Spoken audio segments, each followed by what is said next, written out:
Welcome to the channel. I was curious about this lens because the 35mm was already very special. A wide angle, but also a macro lens.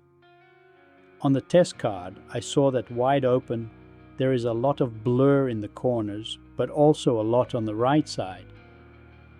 Still, it is quite possible to get good pictures with this lens, because my style is close focus.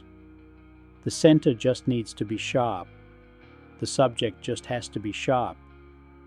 And normally, the background corners and side is blurry, because that's where the desired bokeh is.